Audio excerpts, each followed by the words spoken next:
Hi, I'm Seamless, and today is Tuesday, which means it's time for a new FL Basics tutorial. This week, and probably next week, are going to be all about Harmor.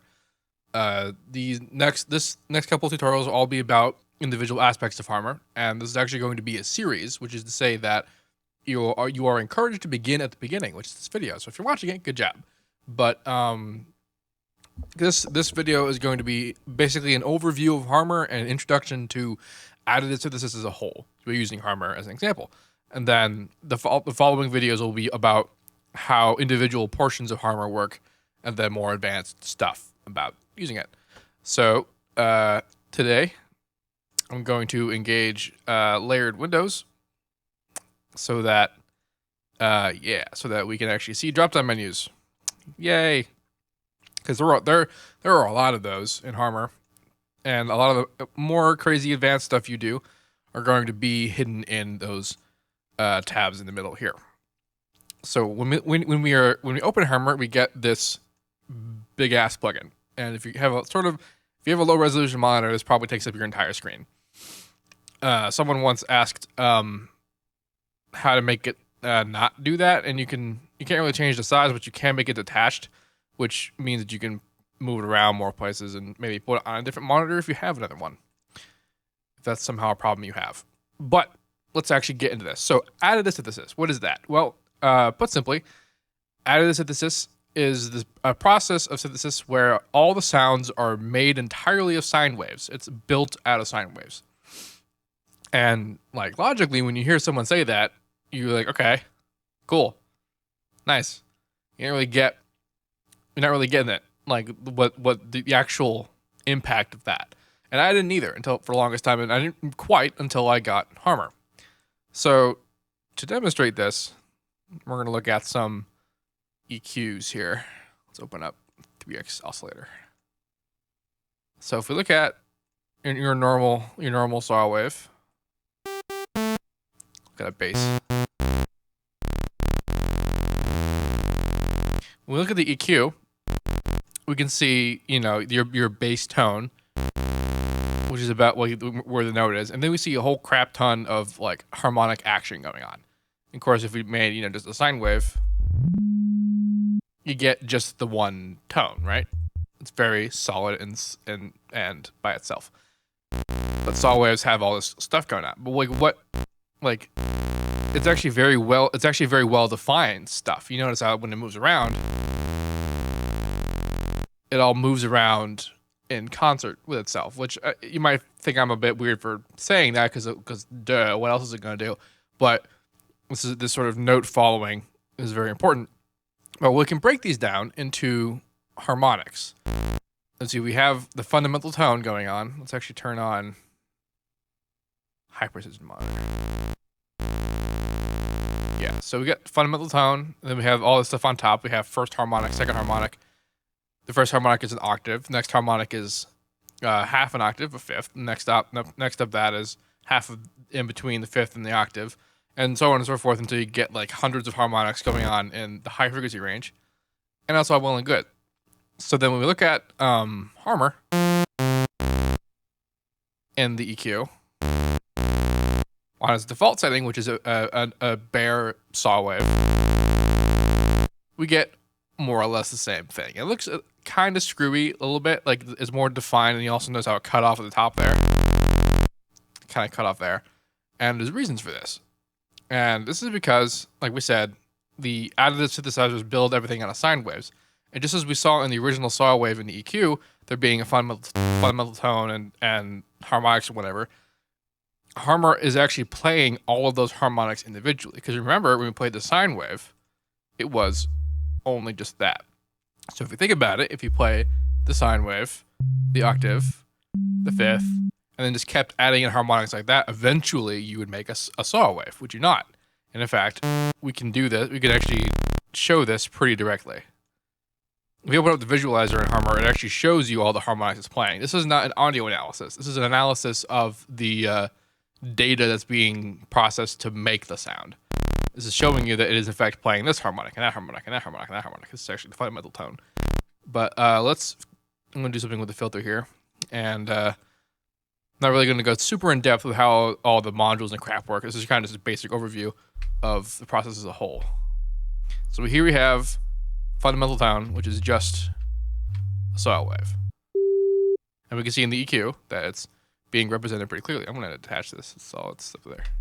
Now, as I open up the filter, more harmonics are going to be introduced.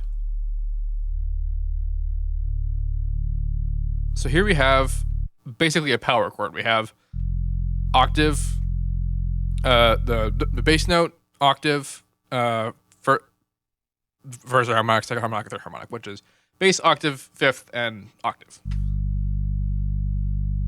more or less. And so as we continue to open it up,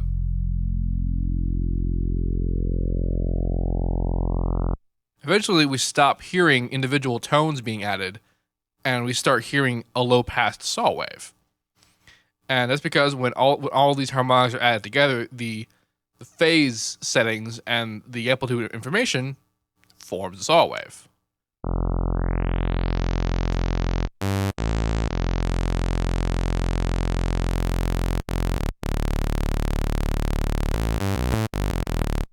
It's more or less indistinguishable. There's some subtle characteristics about how it looks, and if we were to look at it at like a super low level, like single cycle analysis, we'd see key differences in, say, the 3x OSC's saw wave and the Harmor's interpretation of a saw wave. So that's more or less additive synthesis, and this plays a big role in stuff like resynthesis. So you see Harmor being used a lot for things like resampling, and what about additive synthesis actually lends it to that? Like, why does this happen? Well, oh yeah. I'm gonna actually open up a sample. Let's put it in a channel and put it in number 1. Oh yeah. So just like we saw with a saw wave. Oh yeah. We can see that there's like harmonic. There's basically spectral action going on in the sound. Like the sound of someone going, "Oh yeah," is represented in such a way as frequencies coming in and going in different levels and different phase information and all stuff like that. So like that's what sound is in general, right? And this can actually be represented in Harmor as kind of like a frequency map. Oh yeah. So we have this, when we drop this in, we get this image. So it's called the image section because another thing you can do in Harmor is you can drop actual pictures, and it'll basically draw the picture in harmonics. That's what it would do. And this, though, what it's done here is it's basically created a roadmap of harmonics. And if we zoom in real far, we get these sort of sample levels,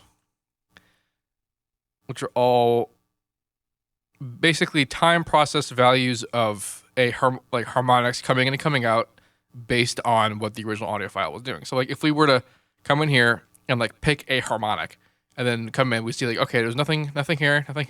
Oh, I'm kind of on. All right, now I'm on now. I'm playing a sound. All right, now I'm kind of fading out here a little bit, fading out, coming in a little bit, like I'm not quite on yet, and I'm off again. So like that information is what that one harmonic is doing, and all these other harmonics all have different information based on what the original file was doing. And then when you play it at the right pitch, oh yeah, you get almost a 1-to-1 recreation of the original sound. Oh yeah. As you can see in the EQ. Oh yeah. It's louder. Oh yeah. Oh yeah. And that's because it's basically recreating per harmonic what it's doing across the frequency spectrum. And it's really very basic.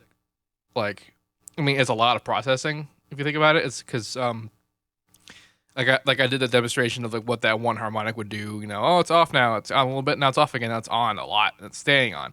And then 516 individual harmonics are being processed like this. I don't actually know if that's a lot of processing, but it sounds complicated to me. Oh yeah. And it's creating this sort of oh yeah map.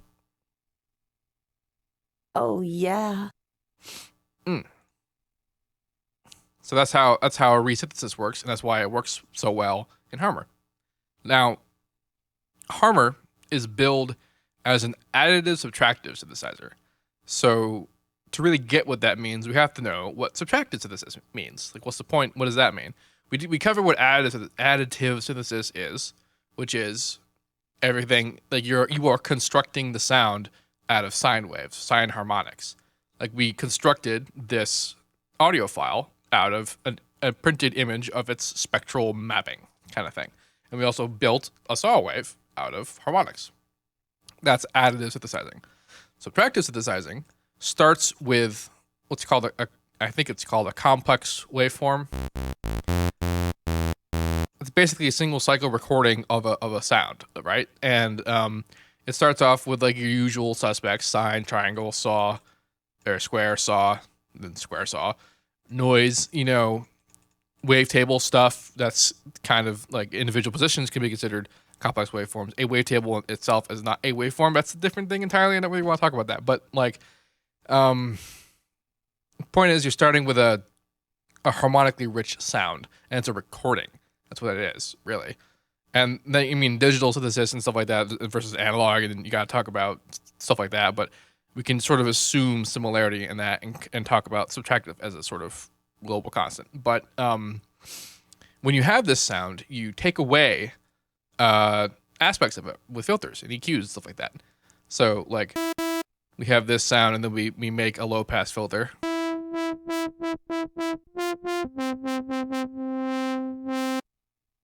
And you're achieving that through subtractive synthesis. That's what that does. You're taking things away. And even when you're adding things, like a bandpass filter, you're still actually taking it away just because you're changing where the sort of the center of the sound is, kind of thing. And then you might also be thinking, okay, well, what about unison? Because if you make a whole bunch of copies of the sound, you're adding sound, right? It's adding together, right? And so yes, in certain respects, but no in terms of what we're talking about. So like yes, in that like if you just pile on multiple voices of a single sound and don't do anything to it, you're gonna have constructive interference, I guess, constructive phasing, and you're basically just turning up the sound. It's not actually changing the sound though. The sound itself, the characteristics of the sound, the spectral, like the frequency information of the sound isn't changing. It's just amplitude is changing. That's not synthesizing anything. You just turn up the volume. But the second you do like your usual like unison thing where you have more than one something going on and one of them is pitched at a different pitch, like this, that sound that we're hearing, that aspects that changed is phase cancellation. Parts of the spectrum are being removed because they're being canceled out as a result of phase being opposite for a second because the pitch changed and the period lengths are different. That's so, and then of course when you have your super saws with like 1,000 voices, that's a lot of phase cancellation, and then holes are coming in the mix. Really fine holes are happening in the spectrum that causes the sound that we like to hear, and that's holes. You're subtracting parts of the sound like that. Same thing with choruses, phasers, stuff like that. They're all based around that idea. And so that's all the realm of subtractive synthesis. And so why is Harmor called a additive subtractive synth? Well, it's an additive synth because it's based on additive synthesizing. The engine is building all your sounds on sine waves, but all the modules like filters and the phaser, unison, and prism, which is, well, not really that, but then harmonizing, even like the timbre settings up here, they're all and the EQ especially, those are all subtractive archetypes, right? Those are all the things you expect to see in a subtractive synth, but the way that they function is based in the additive engine. And this is where stuff gets awesome, because like a filter in the real world and subtractive world, like filters the audio like we were doing with the EQ. We were like removing part of basically the finished audio of a generated sound by filtering it. That's what we were doing with that. But I'm going to change this back to peaking. But what Harmor does is it mimics this sort of thing, like the filter, for example. Remember what I said about how this isn't the representation of the audio that we're hearing? It's a representation of the data being processed to create the audio that we're hearing. Much like the map of the audio file that was creating the resynthesis, when the filter cutoff moves down, it tells Harmor that the harmonics that were in the path of the cutoff of the filter get turned off in a certain way based on the settings of the filter. And that creates basically the same effect if we leave it alone. And I say that because while Harmor can create traditional subtractive synth sounds, because it's based in the additive world, it can do things that subtractive synths can only dream of. Like, I'll get more into detail when the layer tutorials where we talk about like individual modules, like we go real into depth, the filters and like the phasers and stuff like that. But I will say that in the phaser, like the phaser, for example, like it sounds like how the phaser, like a phaser's effect would happen to a sound, but it's achieving this sound not because it's doing what a phaser does, where it creates multiple voices and it phases it a little bit, changes pitch, and then it creates phasing. Like this sound is happening because it's creating a filter. It's creating a filter on the harmonics that are similar to what you would see in the spectrum if you were to look at a phaser being played on a normal saw wave. Like this is the result that it's creating basically by force, and it's the phaser is basically a constant rolling filter, like continuous rolling filter that's like set up in a certain way, and if we were to leave it alone at that, then we would get a pretty decent like mimicry of a phaser.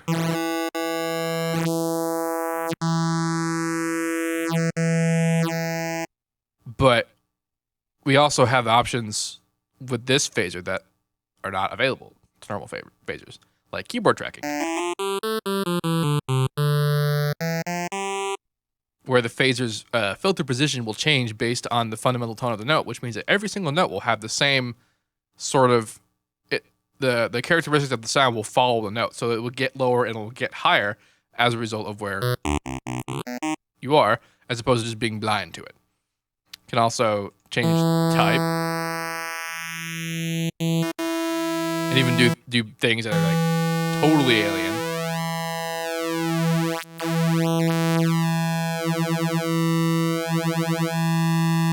And even change the shape completely.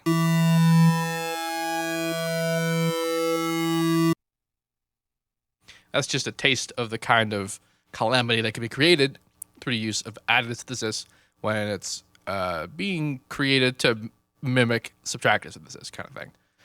So we'll get more into like the specialities of how Harmor does all its stuff in later tutorials, but this one was this tutorial was basically designed to introduce you to what additive synthesis. I use words, I promise. Additive synthesis, introducing you to it is what we're doing. It's what we have done. The process is pretty clear. Like example, like having it described to you, the idea that things are being built out of sine waves makes a lot of sense. And when I first had that explained to me, like I basically thought that okay, so it's like you're choosing to limit yourself to building things out of sine waves. So what are you gonna do? Oh, I guess I'll make organ sounds and bells, which you certainly can do, but there's a whole other universe that you can you basically have total control over the sound from like the most basic level, like way more than any subtractive synth ever could. It's super hardcore. And I really do mean hardcore control, because like this is serious, like this is like high level sound design stuff. You can use Harmor and do things and like not really care what you're doing or know why, whatever. But if you do know why, if you do know what's happening at the lowest levels of this engine in the synth, the kind of power you can have is crazy. And we will learn all of this when we actually finish through the series. I don't know how many videos are going to be. There's going to be a lot because I need to break this up into digestible chunks. Yeah, so if you have any questions about this video, about the concepts of additive synthesis, I'm never gonna say, I can't say that word. God, I just talk too fast. I know that. I know I talk too fast. I do. Believe it or not, I actually used to talk faster. I had speech therapy as a child to slow down. It was effective. Trust me, this is me speaking slowly. But yeah, if you have any questions about any of this, let me know. And as usual, have a nice day. Hi, XSplit.